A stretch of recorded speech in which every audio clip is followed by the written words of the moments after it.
Audra, welcome to the podcast. Thank you so much for coming in today. Thanks for having me. I'm excited to see what we get to cover. Okay, so you are a homeschool mom. Yes. And you're Audra Talley. I just want to get all the facts out here really fast first. You're Audra Talley. And one of the things that I realized about you before, as we were coming together, was that you are related to one of my professors at Boise State. Yeah. And I was like, that's so cool. Yeah, it was fun listening to that podcast. Yeah. So go back and listen to it. Yeah, Dr. Jerry Talley is amazing. And but one of the things that just in that moment reminded me of was that Idaho is just such a wonderful, cozy state. It is. It is. It's easy to get to know your neighbors. And honestly, that whole 6 degrees of separation, 3 degrees of separation is so true in this state. And if you don't know somebody, odds are you both know somebody that you can connect over. Yes. Yeah, it's part of what makes this amazing. 100%. So one of the main reason I wanted to connect with you was because you are a part of the homeschool community in Idaho. And I remember at one point in my life where homeschooling was kind of considered on the fringe. Yeah. And that is not what it looks like today. No. And one of the things that I know, or that at least I feel inside, is that when I was growing up, I remember there was this family and their girls played sports at my high school. Right. And that was pretty much all I knew about homeschooling, was that you could come play sports at the school. Right. But as I got older, in some measure, it always kind of felt like there was this, it was as if it was school, public school or private school versus homeschool. And I, as an adult now having kids, I don't feel like that's true. And so I'm really excited to talk about homeschooling today and the board and the nonprofit that you sit on and all the things that the homeschooling community is doing to advocate for yourselves, to inform people, and to help your community and what they're doing. Yeah, I'm excited for this conversation. I remember growing up too, because I was homeschooled K through 12 myself. So I grew up back in the dark ages in the 80s when it was a fringe movement. And it did feel like we were a little bit on the outside of the house looking in to the traditional models of education. And it was you did take your own experiences into hand and had that dynamic. I will say that in the town I grew up in, it was a small K through 8 school. Let's say it. Elk City. Elk City. Shout out Elk City. The school up there was only a K through 8, but guess what? It's a small town. So we knew all the teachers. We'd go down to the library. I actually remember very vaguely taking a kindergarten level art class at the school. And enjoying that a great deal. But I agree that as time has gone on and homeschooling has become more mainstream, it is less about an adversarial relationship with the community and among other educators and more a collaborative experience that we all want the same thing. We all want our children to be educated. We want them to learn in the environment that is best for them and that best suits our families.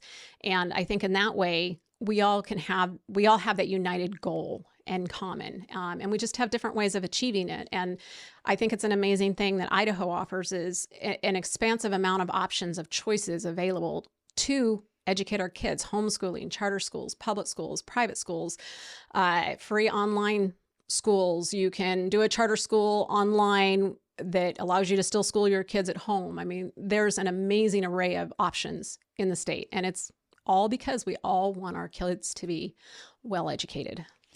Yes, you just said that so well. And one of the things that I was thinking about as I was on my journey of understanding homeschool stuff, I used to live in Lewiston and my neighbor had pulled her kids at different times to homeschool.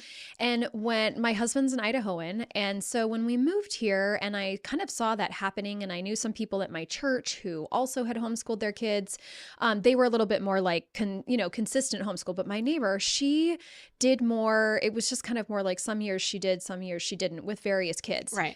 And I was like, oh, but do you have to do all these things? And then I had another friend that homeschooled her kid. And one of the things that I realized and have learned is that Idaho is actually one of the premier states for homeschooling. So would you talk about that? Well, or however you want to get going. Yeah. Well, I think it's kind of important maybe to have a look back a little bit farther to those early days because Idaho's homeschool history is kind of a crazy ride. Ooh, I love a good history ride. So yeah, share. So, for years, and I'm going to get a little technical here because I think it's important for us to understand that part of the reason why homeschooling is the way it is now is built on the backs of some situations that arose back in the 80s that were really difficult scenarios. And back in the 1980s, it was perfectly acceptable to homeschool. That's when I started schooling, was in the 80s. My mom started in probably 81, just pre-K, kindergarten. And Idaho's compulsory attendance law said that unless a child is otherwise comparably instructed, as may be determined by the trustees of the school district in which the child resides, the parent or guardian shall cause the child to attend a public, private, or parochial school. So it doesn't specify homeschooling, but it was kind of part of the scope of what private school was at that time. But one of the interesting things that it really talked about is there was an emphasis as may be determined by the trustees of the school district in which the child resides. Well, in the 80s in New Plymouth, there was a family who chose to homeschool their kids. It was actually 3 families. You may recognize their names, the Shippies. And they opted to homeschool their kids. Well, their trustees in their school district weren't real excited about this situation and how it happened. And it kind of developed into a conflict between the parents saying, hey, we feel led to homeschool our kids. We're doing a good job by our kids. We're not out here neglecting our kids and not educating them. But the school trustees were concerned that those kids weren't getting an education and started asking the Shippies, well, what's your daily schedule? What curriculum are you using? Are you certified to teach your kids at home? Hey, what's your fire escape plan? Because according to the law, the trustees could kind of determine the parameters of what that instruction looked like even within your home. And so it really kind of became a back and forth for those families with the school district. And eventually, in spite of the Shippies' efforts to prove to the school trustees that they were doing a good job, that they were actually educating their kids, the school superintendent said, you know what, I'm done. You need to enroll your kids or I'm going to declare them truant. And eventually he declared them truant. Whoa. And the sheriff showed up on their doorsteps and arrested all 6 parents, and all of their children ended up in foster care. Oh my God. From nursing infant to teens.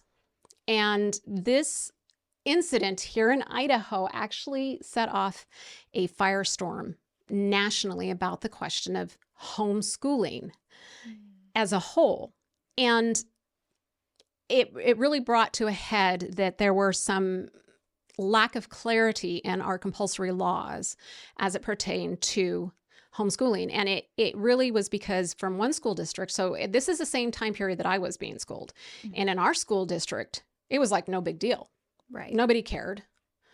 We could homeschool. We could go down and participate in the public school and take classes. I know families who lived in this area that schooled with their curtains drawn because they were afraid the neighbor would call CPS and say, hey, these kids aren't in school. Why aren't they there? So there was a lot of adversarial kind of attitudes of not having the clarity that we have now that kind of made it difficult for the homeschool community and the community at large to really engage with each other. And as a result of that, we actually had in the early 90s, that's where Homeschool Idaho kind of came into existence, was in the early 90s, because something had to change with the compulsory laws. There was not enough clarity. There was not enough understanding between the community and the homeschool community. And so in 1992, Idaho's compulsory education statute changed, and it removed the language that said, as may be determined by the trustees of the school district in which the child resides. Homeschool Idaho at the time was initially the Idaho Coalition of Home Educators and Choice, which was Christian Home Educators of Idaho State. We actually had 2 organizations early on.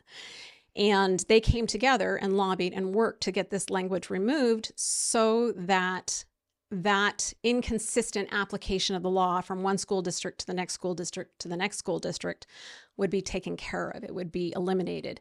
It didn't mean we didn't have a responsibility to educate our kids and that we weren't subject to compulsory attendance. It just broadened the scope of how that could be applied. It had to be across all school districts. And then in 2009, the statute was updated one more time, again, through the lobbying efforts and the efforts of Homeschool Idaho, to remove the phrase comparably instructed, because that was still an area where a school district could come in and go, well, what is comparable instruction?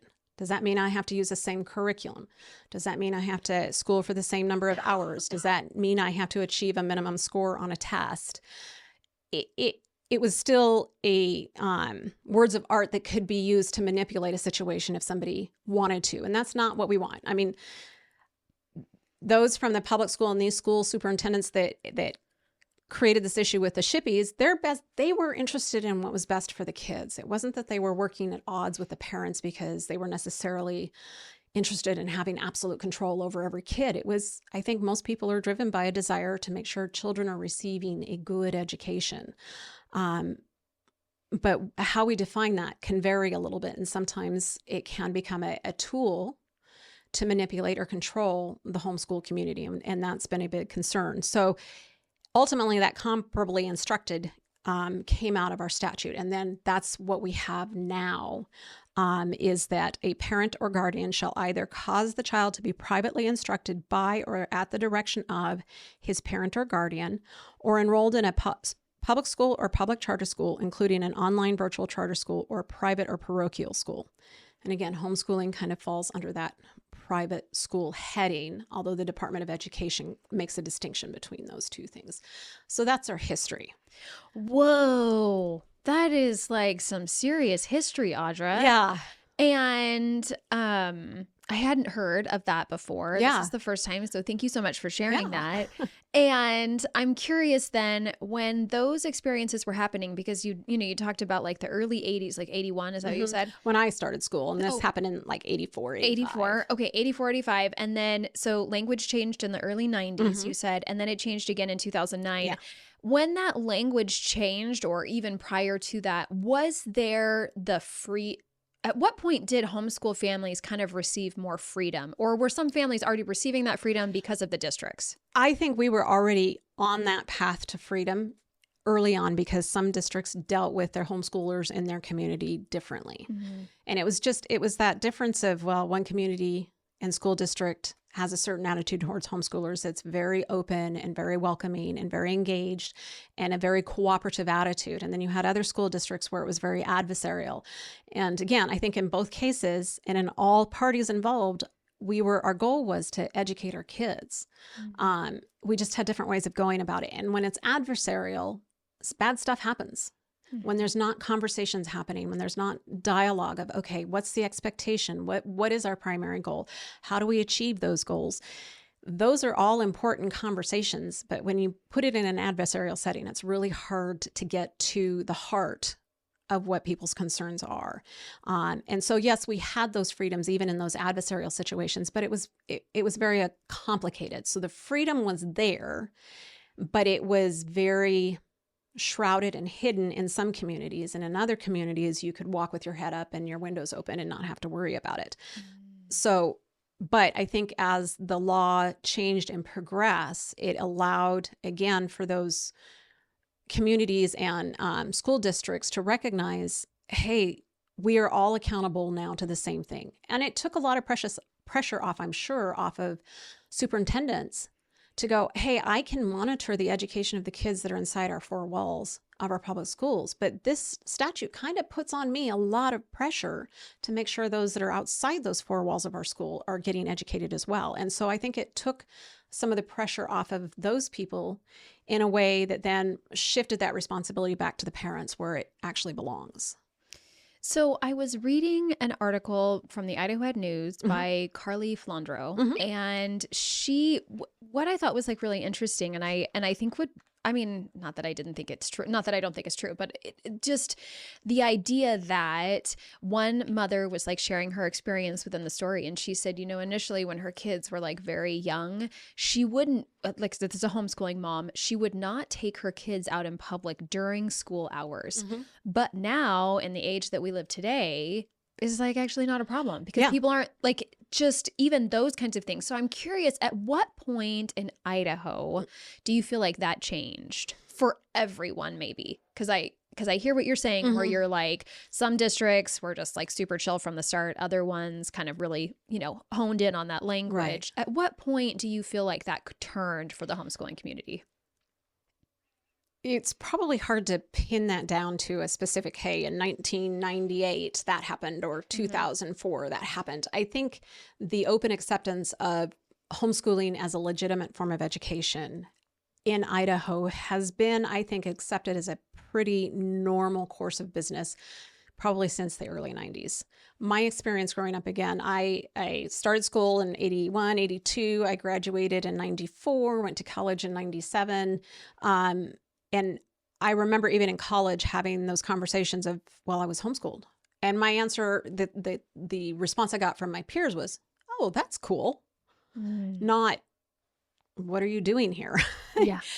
So I feel like that probably really has developed because these situations rose, and it was always in people's purview and their line of sight, that homeschooling was a thing here. So I would say the broad acceptance probably was in the 90s, but there's always doubters, always people out there in the community that are kind of like, are you really educating your kids? You'll still bump into people in the grocery store today. I've had that experience. I homeschool all my kids, where you'll bump into somebody and they'll look at your kids and go, well, aren't you supposed to be in school now?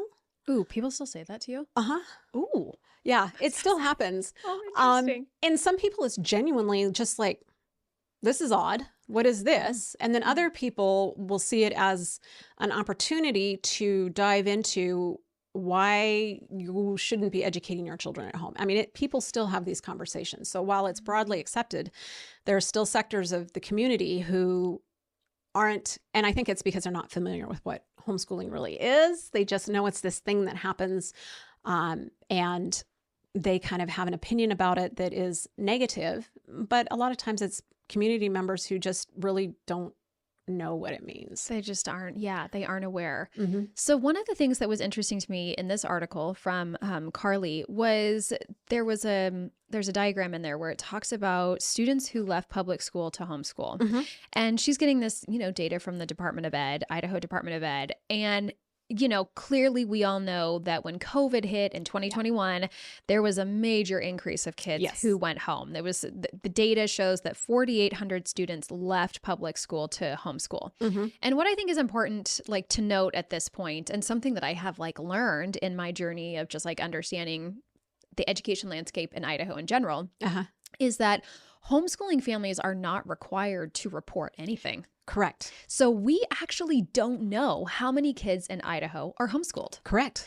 And so that's why it's a little bit hard when someone says, hey, how many kids are homeschooled in Idaho? It's like, we actually don't have that number, but we do know kids when they leave public school to go homeschool, which is why we have this data. Yes. So it was just interesting. I was looking at this, and I'm looking at these numbers, and these are kind of round off numbers, but in 2020, 4,800 kids left. In 21, 22, 3,900. And 2022, 23, 3,900 again, roughly almost 4,000 students. And then she acknowledges in this article that she doesn't have, the most recent year.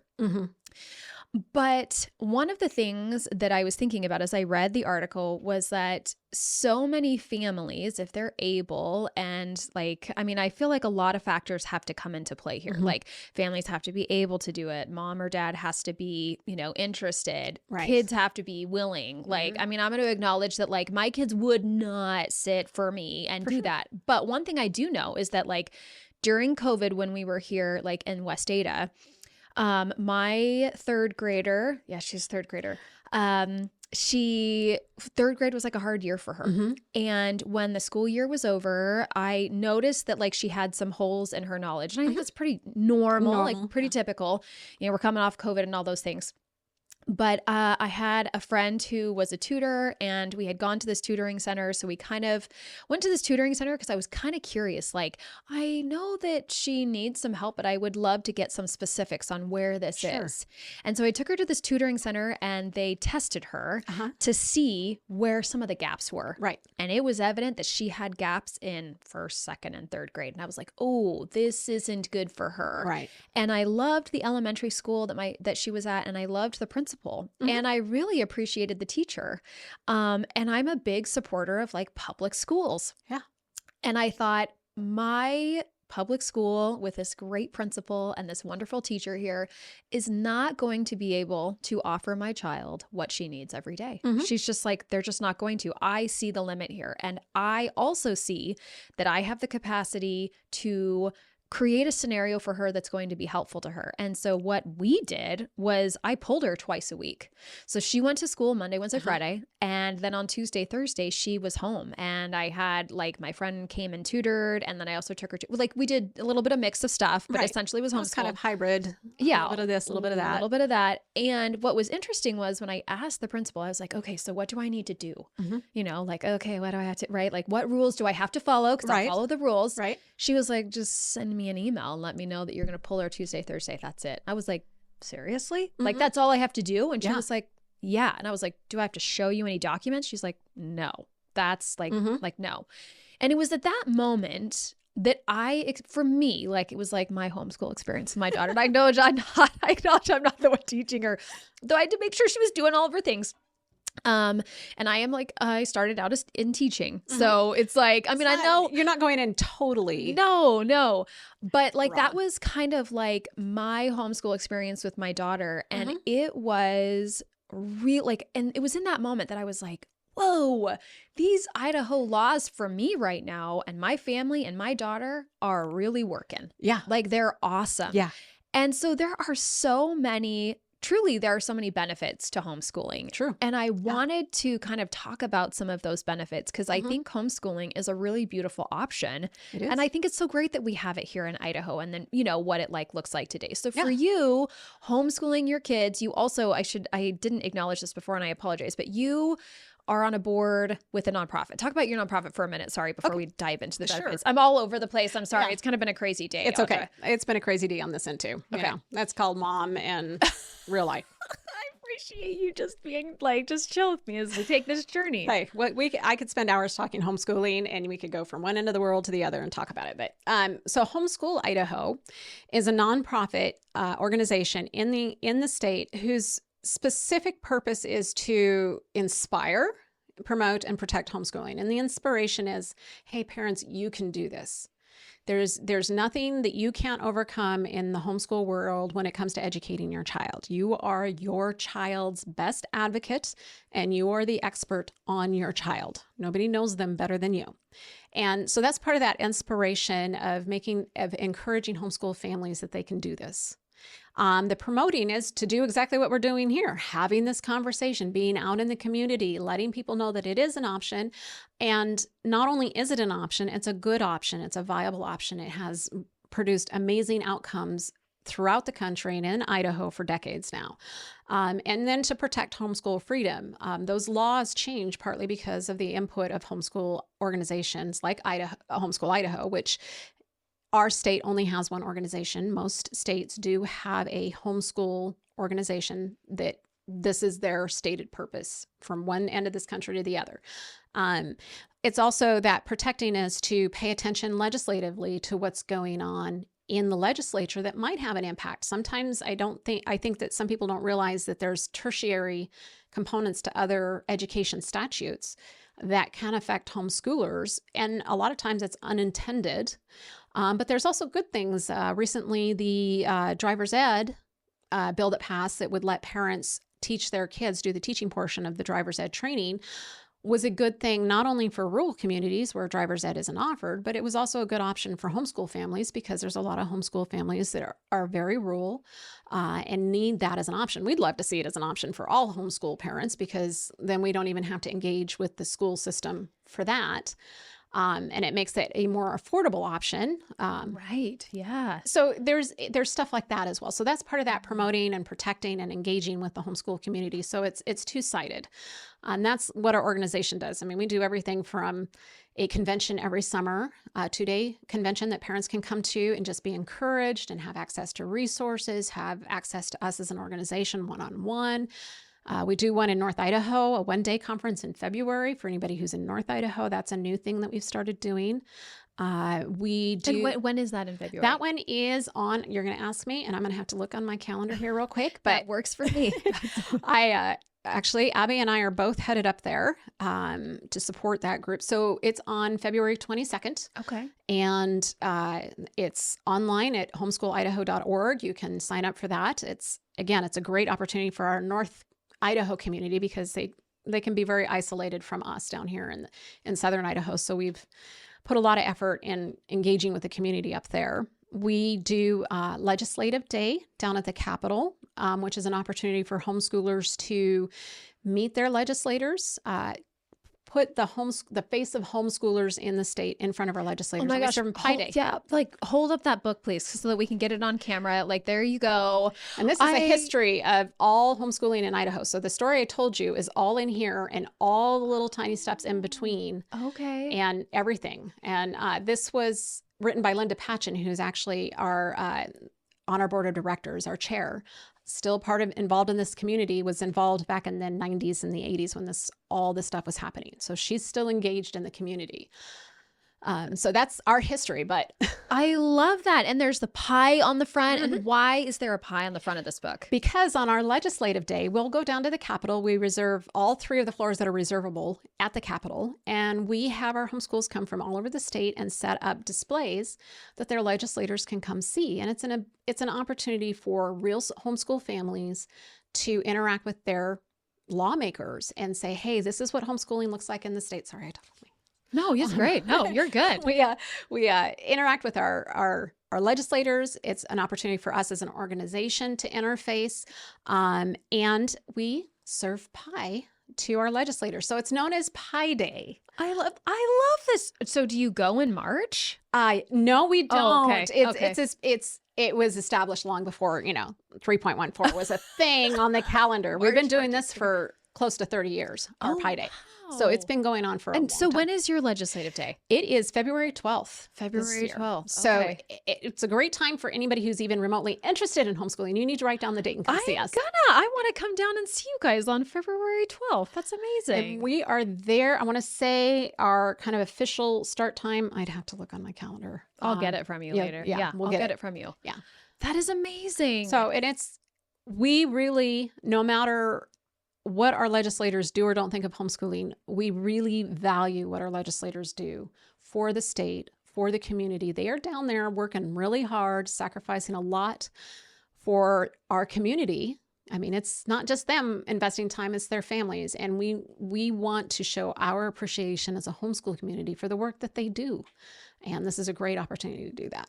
Yeah. That's amazing. So it's all the stuff. We try to be involved wherever we can, whenever we can. Yeah. So you guys are a very active nonprofit. Yes. That's like speaking up on behalf of homeschooling and educating your members, like, people who are there, and then also advocating and like just informing. You're just kind of sounds like you're doing all of it. We try.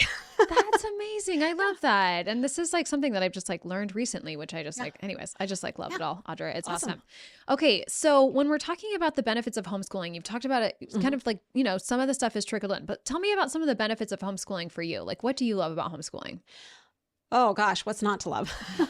There might be a few things for me, Audra, that I wouldn't love. It really, probably the hardest part is that parenting is a full-time job, right? Yes, you're right. In education, whether you send your kids to school or not, parenting is a full-time job, and you put your whole heart, soul, and mind into parenting your child and doing the best you can for them. Well, homeschooling is parenting with books.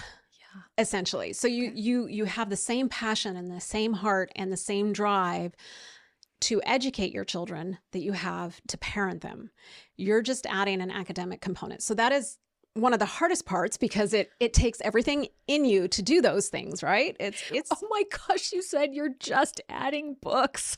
Like, you literally just said you're just adding books. And I'm like, homeschooling feels, and I'm not trying to make it seem overwhelming, but like for me, I'm like, ooh, it's a lot more than that. Like, I don't want you to, sometimes when people use the word just, I feel like they're minimizing. right. They're minimizing.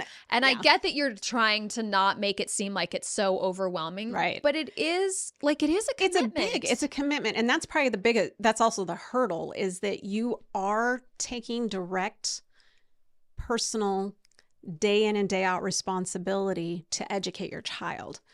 And that can be overwhelming. That can be hard. The thought of it is overwhelming. And even, as a product of homeschooling myself, and knowing how successful and how comfortable I was and how equipped I felt as a homeschool graduate to continue my life, whether it was going to college or working in the workforce or now doing what I'm doing, advocating, I felt that my homeschool experience really equipped me for that. And I feel I'm doing the same with my kids. But even with that background, there are moments that it's like, oh my goodness, this is so hard.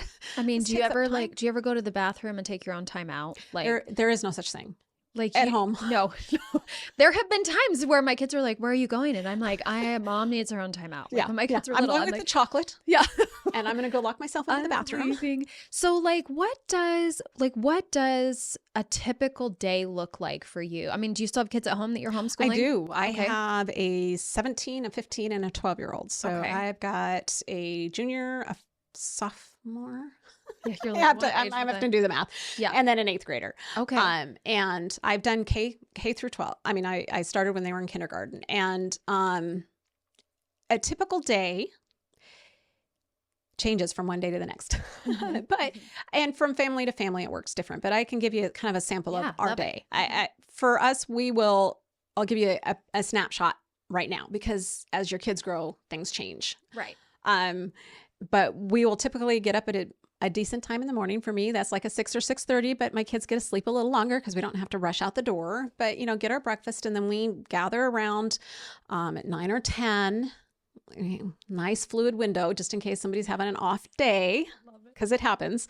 And then we do homeschooling. You do a lot of your non-grade specific subjects you can do together. So history, you can study government, you can do a lot of sciences you can do together, even with that age range. I usually target my oldest child, knowing that I'll have to probably come back around for my younger one and reinforce some of the stuff that she's kind of picked up vicariously as participating. We do literature study. For us, we're Christians, and so we do a Bible time in the morning and study apologetics. So we do a lot of our group stuff first thing in the morning, and that can be an hour if we're in a hurry and we're just kind of hitting the high points, or it can be a couple of hours if we want to spend a little more time deep diving into a subject. And then they will go and do their own subjects. And when they were younger, we kind of gathered all together in the same room. I've got the 17-year-old does better when he's by himself, so he'll go off into his room and do his thing.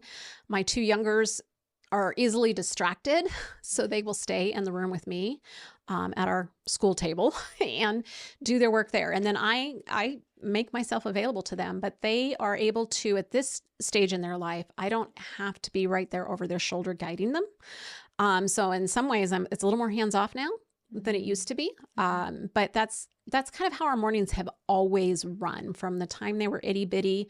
It's just now they sit at the table and do their schoolwork instead of in my lap on the couch, figuring out how to sound out 3-letter words. Mm-hmm. So the days are very fluid.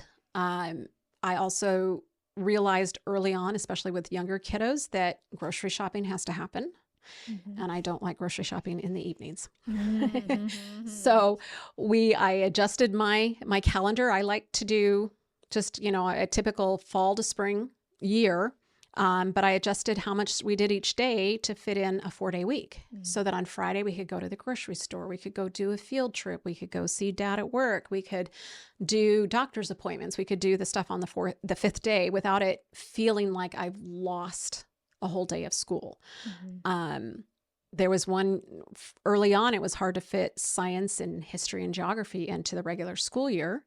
So we started doing summer science, which was a lot of fun because then we could focus really closely on science and history or science and art during the times of year that's ideal for going on field trips. I mean, who doesn't want to go look at the butterfly exhibit down at the zoo in the summer as part of your botany, Right. class? And so it's very flexible for families. And for us, it takes a little more time now because I've got a couple of kids that are in the high school. So it just takes them, the materials more dense. So they take a little longer. Our days can be 4 to 6 hours.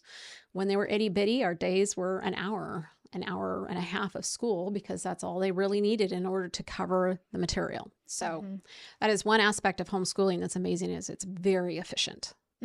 Oh yeah, I've heard that. Yeah. So then what for you have been some of the, what are some of the challenges that maybe not necessarily you, but you see when it comes to homeschooling that people experience?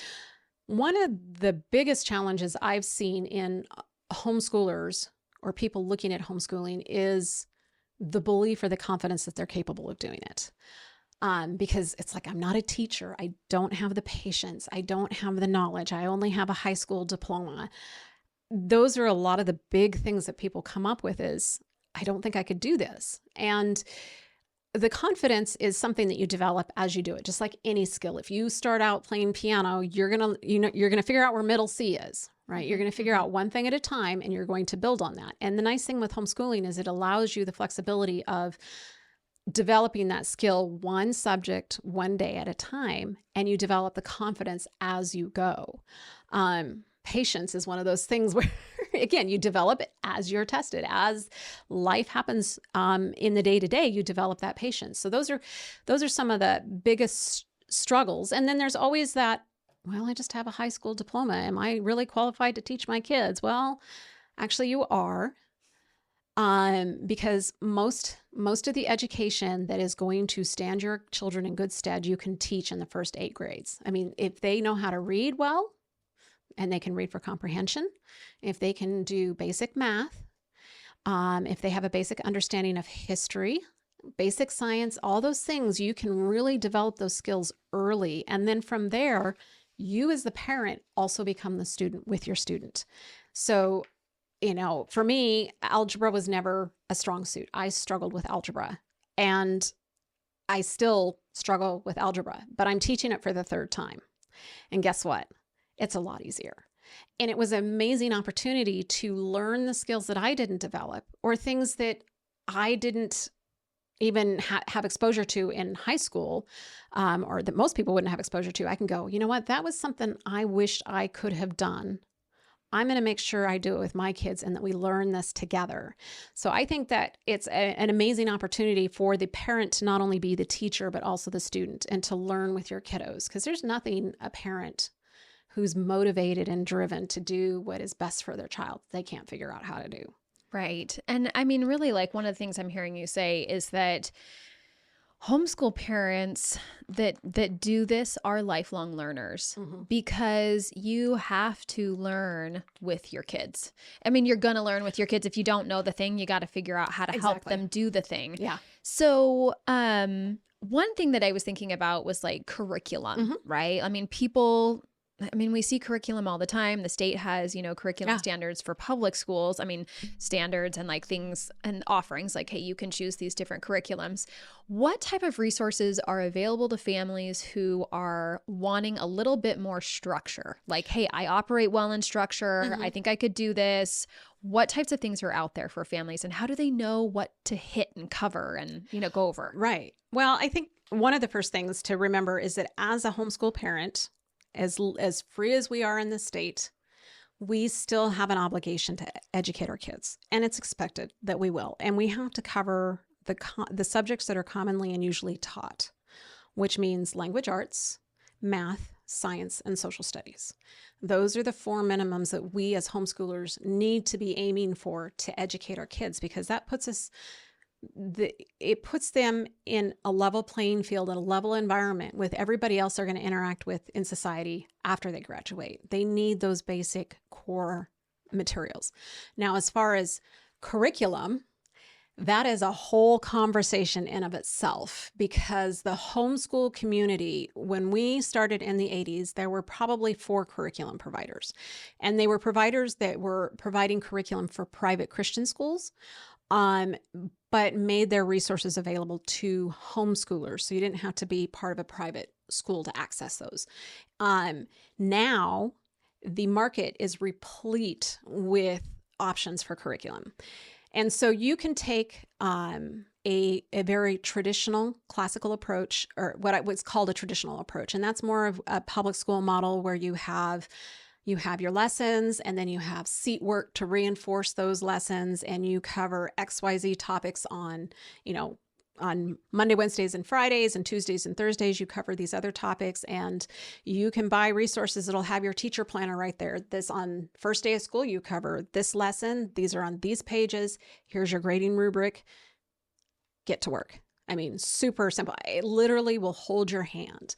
There's actually a term in the curriculum community called open and go, because literally, as a classic approach like that will be a little bit, you have to plan ahead, you have to kind of set a calendar and some times, but an open and go curriculum literally means you don't need to read the material the day before.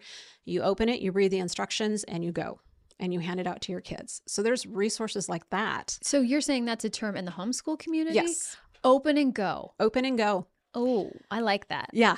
It really, the nice thing is that because the homeschool community, homeschool families deal with different learning styles, and therefore we have different teaching modalities that we can avail ourselves of. So if I have a student who is very much a tactile learner, I can avail myself of curriculum with a little Google search of, hey, what is some curriculum to teach math that is good for a kinesthetic learner? You can find that. You can find something for a sociable Sue who needs a little bit more interaction and is a very social butterfly and needs to have conversation in order to understand concepts. You can buy the curriculum that fits that. So that the homeschool marketplace in terms of curriculum has everything under the sun you could possibly imagine, which is both an advantage and a disadvantage, because then you've got to filter through all of it. And the filtering process is a lot of times just part of something you do as you go with your child. I'm going to try this math. I oftentimes encourage parents who are starting to homeschool that especially if you haven't been doing it from the very beginning, to take a subject like math. Math is a core subject. You can't neglect that. You want to stay on point with it. You have to teach that in order for them to be successful as adults. But you can teach math from a Charlotte Mason perspective, from you can create lat books for math. You can do classical, you can do traditional. There's all these different ways of doing it. So I suggest to parents, try the math that looks interesting to you. Because if you love the math, even if it doesn't quite fit your child's learning style, but as you as a parent love it, guess what your kid's going to do? They're going to pick up on your love for that subject. And it becomes easier to teach it when you love the material. And so it's, and then you pick up and do the same process with language arts. You don't have to do it all at once up front. You can take a month and figure out, okay, how does this math thing work? How are we going to work our lessons? Is this a subject that I can cover? Is this book serving me and my child? Is this working for us? Okay, if it's not, we put it down, we find something else. And eventually you will land on something that is just the bee's knees for your family. Then you pick up language arts and you do that for a month and you play around with those options and study it. So you don't have to have all the answers all at once in order to be a successful homeschool parent. You just have to start. I love that. You don't have to have all the answers at once. That's like such a good life lesson too, Audra. Yeah. Like you don't have to have all the you don't have to have all the answers at once. You just have to start. That's such a beautiful thought. And one of the things that I think is true for 2025, that would not have been true in 2005, is that like social media and like resources abound online, and not just resources, but communities. Yes. Right. So talk about like, I mean, I know that, I've even seen some things on social media, just like on Facebook or Instagram, of homeschool communities, like just like in the Eagle area or Meridian area. Yeah. So what does that look like for homeschool families, like community wise, maybe like if a parent is doing it or how they're doing it? And then, are you connecting with other families on a regular basis? Mhm. Like, what does that look like? Oh, goodness. Just like curriculum is like a bottomless pit of options. The homeschool community now, because of social media, has just blown up. It's amazing. Again, the issue now is to narrow it down as to how much you want to engage. Because I joke with parents, homeschoolers, that there's the stay-at-home mom thing. You would think I would be home more often than I am, but I'm also a homeschool mom, which means we're doing all the stuff, right? So on social media, there are Facebook groups. I know Homeschool Idaho runs a number of Facebook groups specifically to be able to encourage parents and give them guidance and some direction.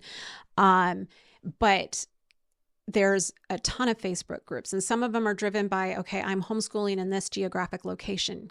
Let's get together and see what we can work together. Some of them are based on, okay, I'm a Charlotte Mason, or I'm a Classical Conversations, or I'm a unit study parent. Who are some other unit study parents who are teaching in the same way that I'm teaching that we can connect with to go do a field trip or to cover this topic? So there's an endless amount of resources. And that's just, those are the nice thing with the social media groups is that's a real person in your community on the other side of the conversation.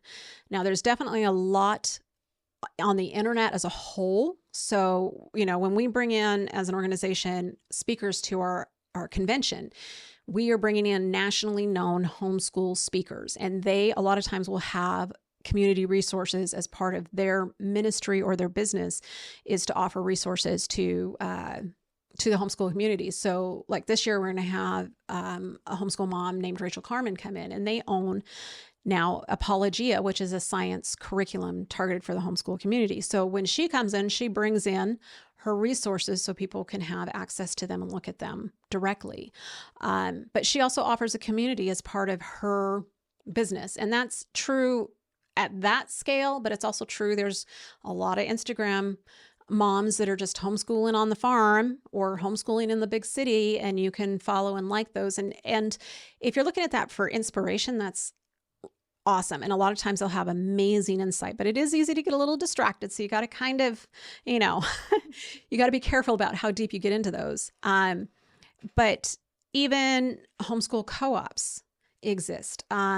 Play groups. I know that there's a lot of moms who get on our homeschool Facebook group and, hey, I have a 7-year-old girl and I'd love to be able to meet up and do a play date with some other homeschool families who have kids. So the ability to interact and create community, especially now in 2025, is amazing. I've taught at a co-op in Nampa. I would take my kids. We took 3 one-hour classes. I taught 2 out of 3 of those hours because that was part of my contribution to the community. And my kids got to take classes from somebody who was really excited about, math or really excited about geography or really excited about, we had a Lego robotics gal who would come in and teach robotics to the kids. So skill sets that I didn't have necessarily, I was able to engage with the community and have somebody else help me with that. So I'm curious because one of the things that I'm like a big advocate, or that I view through this lens, is a school community. Like that's kind of how I view my world. I look at it through the lens of a school community. And so I'm curious, and when I'm talking about a school community, what I mean is, we have like our public school there.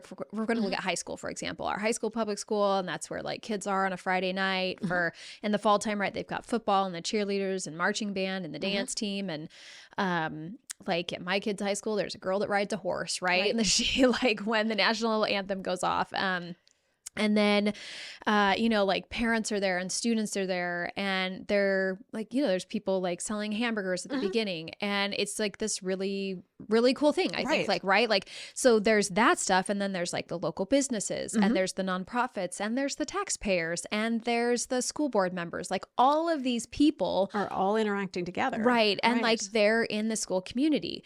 So how does the homeschool community fit in with, like, if you could help me see how the Mhm. homeschool family fits in with the school community, Uh-huh. because in my mind they do. My kids have friends like in the music program, like their kids come in, but I Right. know that some parents don't want to send their kids to, high schools or whatever in Uh-huh. that way. So I want to know, I want to see, like, I want to hear from you, like, how that fits in with the school community, because I know that they do, and I just want to hear it from you.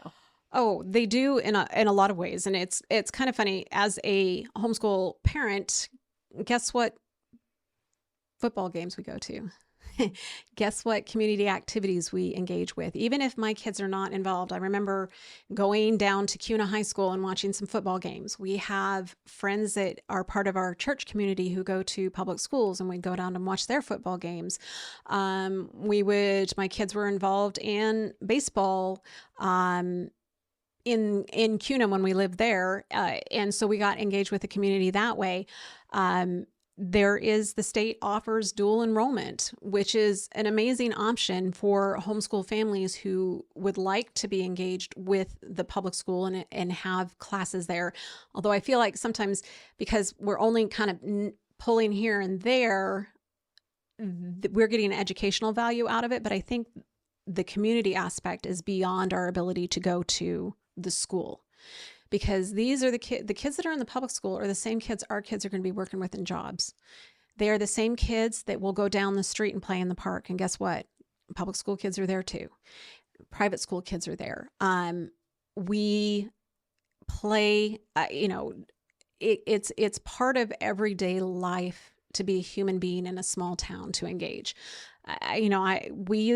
Growing up, I was involved in 4-H. There's a lot of homeschoolers that are in 4-H. Well, guess where 4-H clubs meet a lot of times? In the public schools. Churches meet in public schools. We are involved in all the same community processes and situations. We're involved in government at all levels as homeschoolers. Our kids attend the same rec centers and participate in programs there. We're all there all the time. The only difference between a public school family and a homeschool family is where they're spending those days, that daytime window. One's at home, one's in a public school setting. But everything else that matters to a public school family matters to a homeschool family.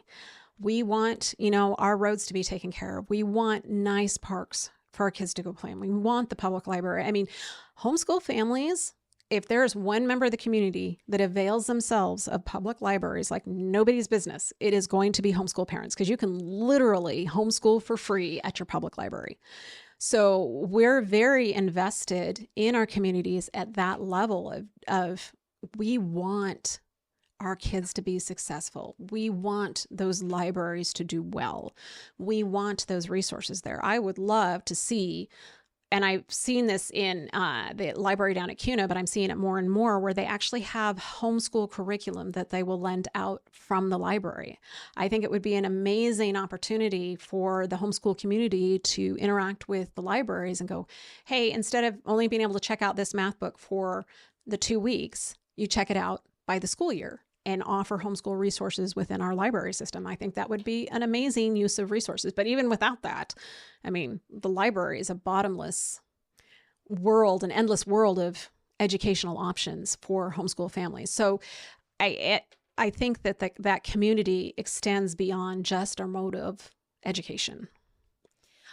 You just painted like such a beautiful picture of how the homeschool community fits in with like the whole school community. Thank you so much for doing that. That was really beautiful. Oh, good. I was like, oh, that's just so awesome, because I agree with you.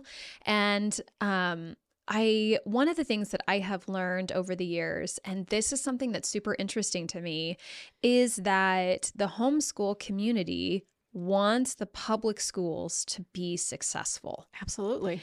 And that is a message that I feel like is not out there enough. And it's not a criticism of your community. It's just something that I think is not spoken about and shared on like a regular basis, right? And again, I feel like that goes back to a little bit like what I experienced in the 80s growing up, of it's private versus public versus, homeschool versus whatever option online, right? And it's this, I mean, what you've described is this beautiful coming together. You go to, sports games. You're at church with people who are in public schools. Your kids are playing over here, and they're ultimately going to be working with these people, right? They're going to go to college with these kids. They're going to work with these people. Like, you are a part of the community. Yeah. Your kids, your family, the homeschool community is an important part of like the educational landscape It is. of Idaho. Absolutely. Right, of the United States. And I just think that's such an important message. Yeah, I agree. So this then leads me into what is happening in Idaho right now. I mean, before we started this conversation, like I found out that you and I were at the same meeting this morning at the Capitol. And which was, you and I were there this morning. The Idaho Business for Education gave invited 2 people to come in to talk about the voucher system that has like once again, entered the landscape of Idaho. And it's been there for several years. And one of the things that I loved about what one of the speakers said today was that he was like, listen, or it might have been the CEO of the Idaho Business for Education, but she was like, listen, she's like, let's just get on the same page for language. She was like, when we talk about a voucher system, we're talking about anything where the government is paying for something that's going to a private entity. And there's like, we're not tracking that. We're, in some fashion. So that means like tax credits, that means educational savings accounts, ESA, right? All of those things. So you and I were there this morning, and then it sounds like one of your nonprofit friends was at the meeting that I was at Monday night also, which was put on by a senator, which I really appreciated. I think an informed public is an educated, is a public that can make good decisions. Exactly. So, or that has the capacity to make good decisions. Maybe let's put it that way. So I want to hear from you. How does the homeschool community feel about the voucher system? Like, what's your guys' take on that? Well, ultimately the homeschool community is made up of people who have kind of foot in 2 worlds. One, the homeschool world. And that's obviously a very unique environment. And in the state of Idaho, that's a very free community. It's not overseen on a daily basis, other than we have to follow the compulsory attendance rules and teach our kids those commonly taught subjects. By the same token, we are also taxpayers. We're part of the voting public. We, again, as we've had this whole conversation, we are invested as a community. We pay for those schools to function well. We're invested in education in the state of Idaho, not just the education of homeschoolers. We're also, again, those taxpayers, landowners who put money into the system. So we're coming at it from 2 angles. So we're coming at it from the homeschool side going, look, anytime we have public dollars going to anything private, and it doesn't matter whether it's education, it could be a contractor who's building a school, there is accountability for those dollars wherever they are used. And the concern is that accountability, if it's a homeschooler taking public funds to educate their child, whether it's in the form of a voucher for a private school, whether it's in the form of an educational savings account that is distributed to the parent for educational resources, or a tax credit. And currently in Idaho, they're talking about a refundable tax credit.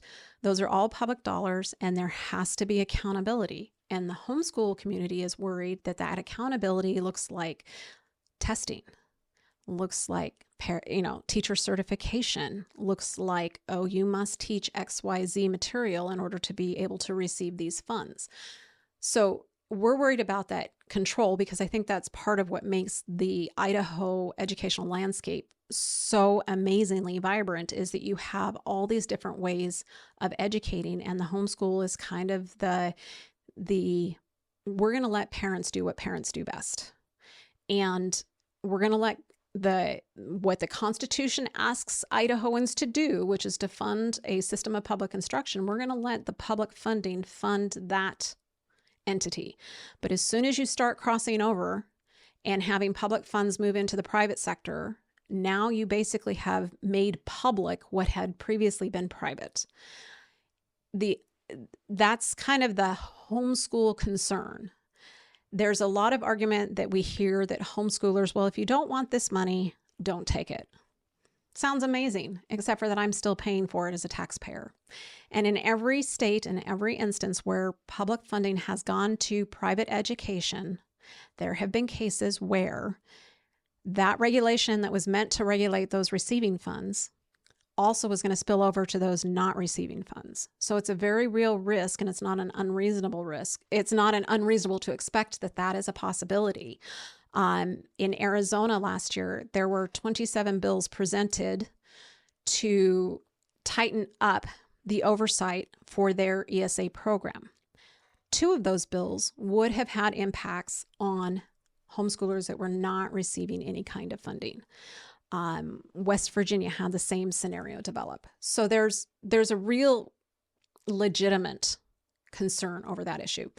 The other issue is that as a taxpayer, I want to make sure my dollars are actually going to educational expenses, that it's producing an outcome just like we have with the public schools. I want to make sure that my tax dollar isn't funding somebody's Disney trip, that it's not funding somebody's chicken coop or dehydrator, things that oftentimes get approved in these programs because there's not a clear definition of what even qualifies for an expense, or they don't want that accountability. And so nobody looks at it closely. So as a taxpayer, I'm interested in that part of the equation too. And one of the hidden costs I think that a lot of people don't account for is how much these programs cost to actually implement. There's the cost of the program itself, the money that we're paying out already, or we will be paying out. If it's a $5,000 tax credit, in theory, we're sending $5,000 to families who are claiming to homeschool their kids. But in Arizona, it's costing them $4 million to hire a private contractor to implement the program. In Oklahoma, their private company that's implementing their tax credit, it's $1 million proposition every year. So there's also a lot of costs involved that are not obvious on the face. And one of the struggles that we have found in communicating with the community about school choice is that that phrase, school choice, sounds so amazing. And yes, we want everybody to have the option to do all the things. And our answer is, we already have the option to do all the things. School choice is just a question of who is paying for it. And in the case of the school choice movement, they want the taxpayer to pay for everybody's choices. And so there's a lot of concerns, and we could spend hours talking about that. And we have, as a board, as an organization, and personally spent a lot of time doing the research. So the meeting we went to today wasn't presenting new information. It's information that's available, and it's really important for the public to educate themselves about what they're being told this school choice thing is, because it's a lot more complicated and a lot more complicated and a lot more expensive. It's not what they're being told that it really is. Well, and I appreciate your explanation, because I think it's important. I mean, as people, as lawmakers are making decisions, and as, community members, we're looking at this, as a homeschool family, which we have, discussed several times, hit several moments in the conversation. You're invested in your community. Mm-hmm. You care about your tax dollars. You care about your public school. And you also like the freedom yes. that Idaho currently affords. Mm-hmm. And if this goes into play, and then, accountability rolls out or whatever, that accountability then is going to lay over into the homeschool community. It is, and that's in some form. And that's not what you want. No. I mean, at least that's what I'm hearing you say, right? No, we don't want that. It's not that we are afraid that our kids aren't being educated. It is that we have worked really hard to create a space where parents have the option to educate their kids at home. And when you invite public money into that private sphere, into that space, now you have another vested interested party in the situation. And usually it's the party with the money that gets to make the calls for what's happening in that space. And that's very much a concern. And again, historically, what we've seen in state after state after state, and school choice, as we're seeing it now, is not new. It's been around in some form for decades. In Homeschool Idaho, I want to say 15 years ago, it was a big thing in Idaho. And we actually combated, fought it then and came out against it then 15 or 20 years ago. But it's not a new concept. And time after time after time after time, the programs are either bloated because there's all these expenditures on things that have nothing to do with education. There's fraud, and it's baked into the system. It's not badly written legislation. It's just the nature of what they're asking to have happen. And their outcomes and the results, what you are getting as a taxpayer for your money is not, as my husband calls it, there's not enough juice for the squeeze. Mm-hmm. You're not getting the benefit you would think you're getting out of it. And it always ends up spilling over into the homeschool community. And it may not happen in that first year. It may not happen in the first 2 years.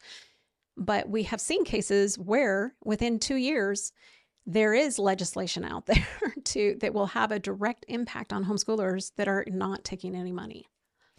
And one thing that I think is really important is that Idaho has tons of school choice. Yes. Right? We've got like public, homeschool, charter, private, like online, right? We have like so many options. They even call like micro schools. Yes. Just so many options. And that is the ability to choose. Yes. And one of the things that Idaho, I actually think has done a really good job on, or at least I feel this way, is that it's not like combative, right? Like we were talking about, like public school isn't combated with homeschool. As a matter of fact, public school, like in some measure, like rolls the welcome mat out, right? Yeah. Because your kids can come for whatever periods you want to be, to participate. Yeah. You've got the dual credit, like you talk about. And so that's something that I think is really important to note, that like, so for example, like the Idaho School Boards Association, we have like, they, are an association that helps public school districts, but they also help charter schools. It's the only state in the nation that does that. And so that means that public schools and charter schools are working together. A lot of states, that's like adversarial. Right. And it shouldn't be. No. And it's not in Idaho. Yeah. And so, amazing. And so I just think it's I really appreciate what you're saying about like the voucher system, and how it like really will at some point have a negative impact on the homeschool community. And that's not what we want. We don't want so in my mind, I'm like, just keep it out. Right. Like just keep it out. So at the end of every conversation, I always do a takeaway, Audra, and my guest does one and I do one, and kind of something from the conversation that you learned, or you did most of the sharing, so maybe you didn't learn anything, Audra, but that you're taking away from the conversation. And usually people like me to go first. Would you like me to go first? Sure. Okay. Absolutely. So I'm going to say two things. Okay. One, I love the book and the pie, and I love that you guys go do that with your kids for Legislative Day. Like, I love it. It's written on this piece of paper, and I'm coming. I'm going to get your phone number so I can come. I want to come. So the thing that I'm like taking away though, is that the homeschool community is an important part of our school communities. Yes. You guys are a part of our school communities. And I think it's important as we like go out into our school communities to remember you guys in our school communities, because you are participating. You care about your school community. You're a part of it, and you're a vibrant part of that school community. Right. And I love that you are out there getting your voices heard in your communities and on the state level. And for that, I thank you for that, because it is so important. So that's what I'm taking away from the conversation. That's awesome. You're right. I did a lot of the talking. Yeah. But I think maybe it's to reiterate that homeschool families want the same thing that public school families want, that private school families want, that charter school families want. We want the best education possible for our children, however many you have. We want the best possible education for them. And for some of us, that means we have them at home because we feel that is the best way to educate them. But that doesn't mean that we aren't engaged and concerned. And we do love our public school families. We do love and appreciate our public school teachers that are out there doing the work, because not everybody can homeschool, and it's okay. that that's not the case. We want our teachers to be supported. We want our principals to be supported. We want our communities to act as a community. I mean, I think that is one of the things that we have lost in our information age, and that used to be such a common thing, is that we would, as community members, it didn't matter what your background was or where you came from, you were a member of this community, and we are a member of that community too, and we want to see the best for everybody in the community, because when the community flourishes, we all flourish. And as a homeschooler, it is important that our community grows, because those are the communities our kids are growing up in. Thank you so much for coming in today and Yes, my sharing pleasure. about the homeschool community in Idaho. You guys are doing really beautiful things, and you're advocating for your families and for your communities. And for that, I thank you so much, Audra. Thanks for having me.